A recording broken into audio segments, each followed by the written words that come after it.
Hey, welcome back to my channel, Indieauthor Jill, where I read and review indie-authored books, and today we are looking at Digital Extremities by Bassett. I'm not exactly sure how to talk about this book because it's not one full story. There's 8 short stories in it, and they all take place further in the future.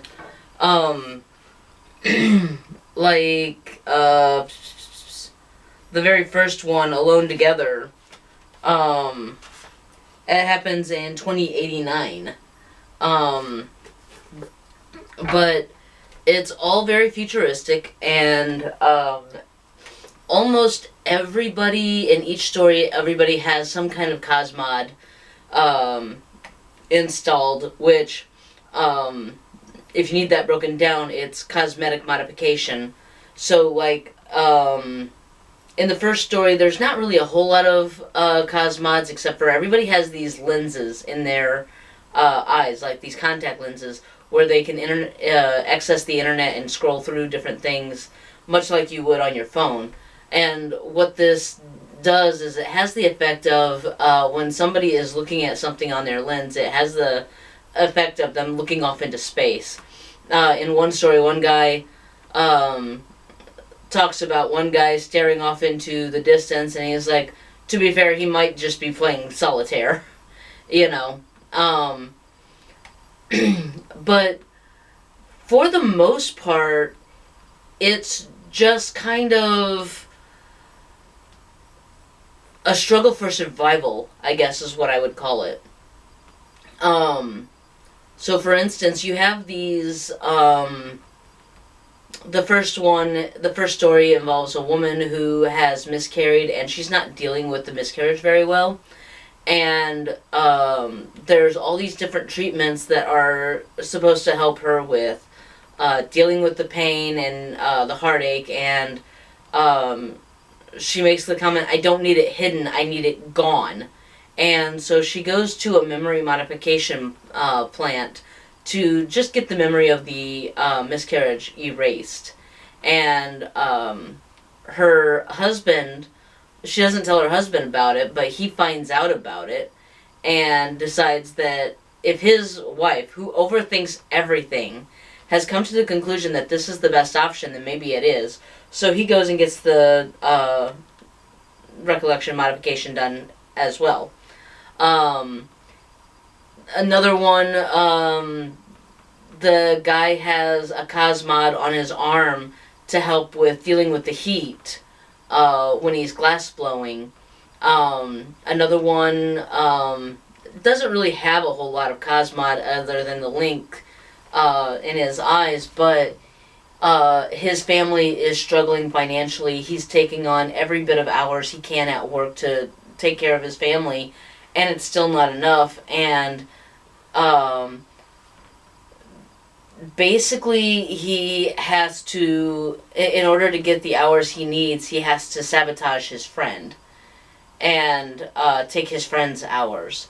And another one,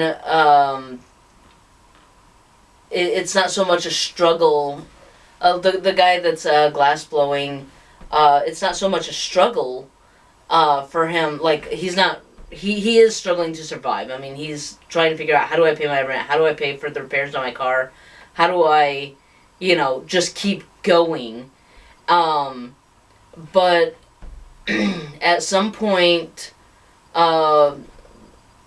he's talking with somebody, and they're talking about money and how money can change everything. And, if he had such an amount of money, he could quit his job and buy a new car and go travel and whatever. And the guy's like, money wouldn't change anything for me, though. Because, yeah, I could go travel here, and I could get a brand new car. I could move anywhere, but this is home. This is where my family is. This is where my mom and dad are. This is where my brothers are. This is where my grandparents are buried. I can't just quit my job. I'm a glass blower. You can't change what I am. For him, that's just what he is. Down to his core, he's a glass blower. And it's a job that he's not just... It's not just a job of this is what I am and this is what I was destined to be. This is something that he's passionate about. He likes glass blowing. That's one of the reasons why he's worked so hard to get to where he's at. But, you know,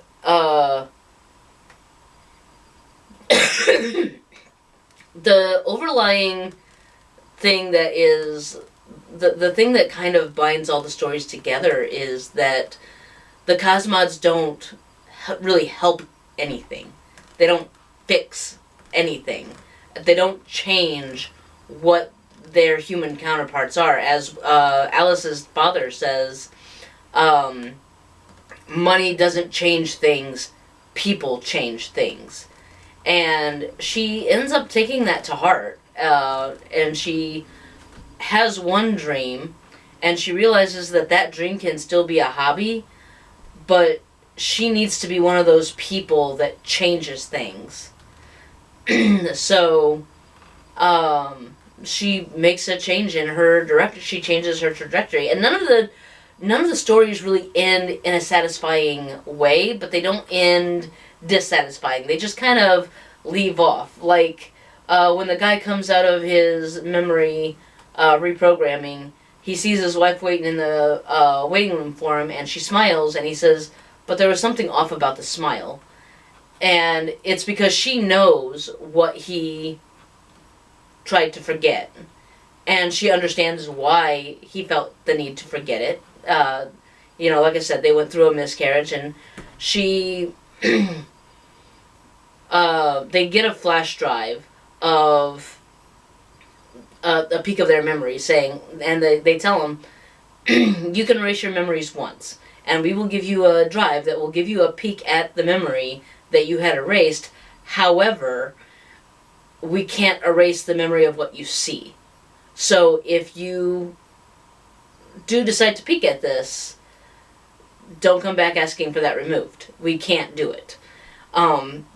So, and there is a disorientation about the process, because when you come out, you're like, what was so bad that I felt like I needed to re-erase it?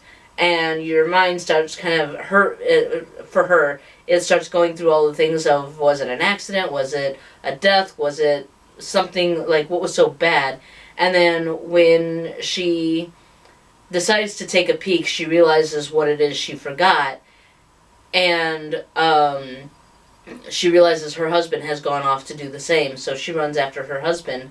At first, she's trying to stop him, but once she gets to the waiting room, she realizes she's too late. She can't stop him. So now she just has to be there to support him through his forgetting process. And it's a kind of a weird thing. Like, now they have to figure out, okay, how do we remember this but forget that? You know, and you don't get to know that. You just end with him coming out into the waiting room, seeing his wife, she's smiling, and he knows something's off.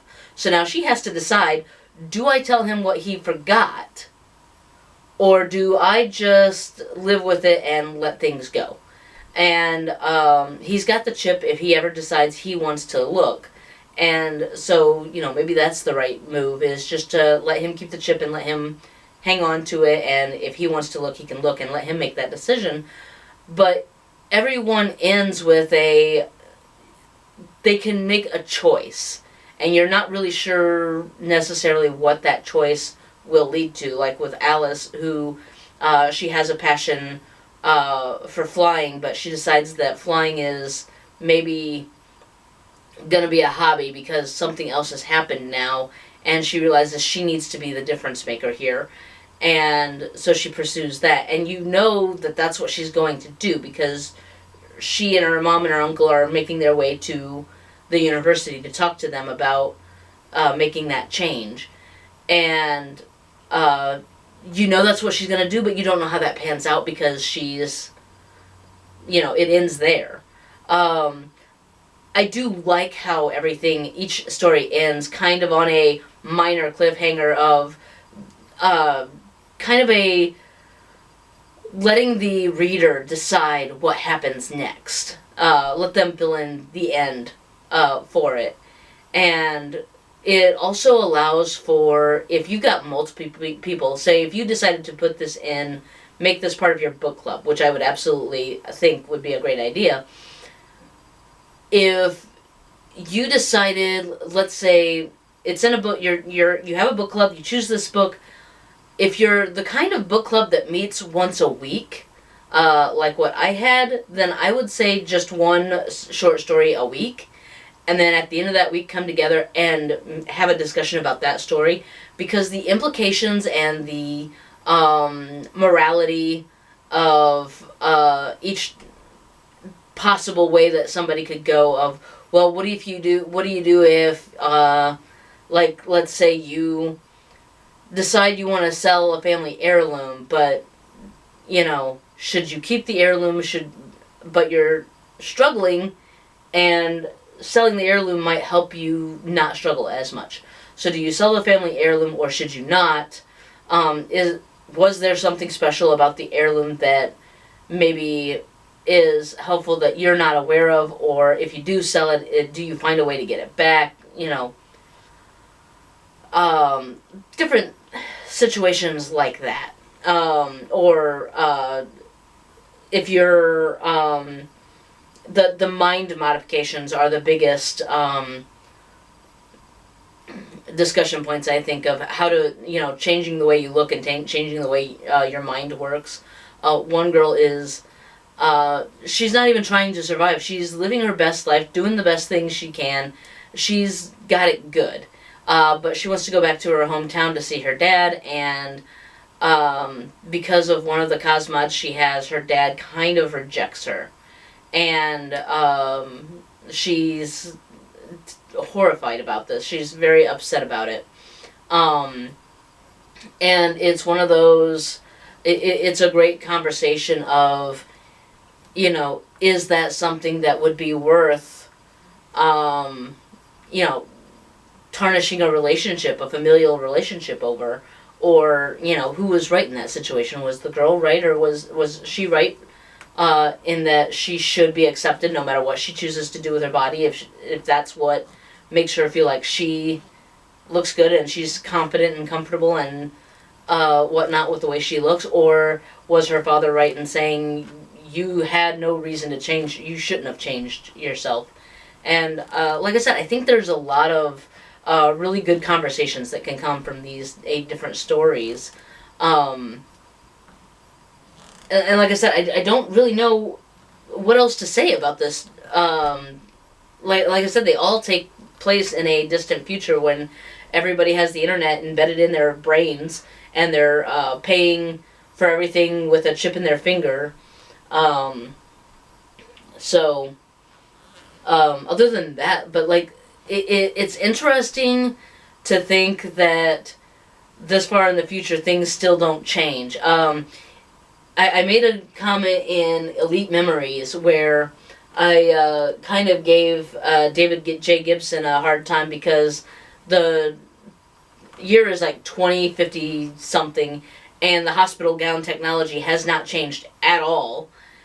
And there are stories in here where they go into an operating room and same thing, the hospital gown technology is still the same. And like I said, I think that's the most realistic thing about it, other than the fact that humans don't change. You get these cosmods that are available to you to help with, enhance your mental ability, or to enhance your physical abilities, like the guy who gets the cosmod to make his arm more heat resistant when he's blowing glass or whatever. And or the girl that can, the people who can change the color of their skin, or the color of their hair, or the color of their eyes, or they can have lights embedded under their skin to have their skin light up any color they want it to.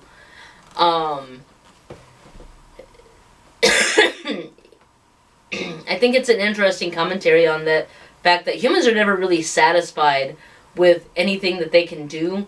They always want to be able to do more, and they always want to push that limit, and they always want to try and see what else can we do, what else can come of this. And I think that's an interesting commentary that Adam makes in his stories. So, yeah, as I said, that's about all I can say about it, really. I will leave a description in the... I will leave a link in the description box below, and we'll see you guys next time. Bye.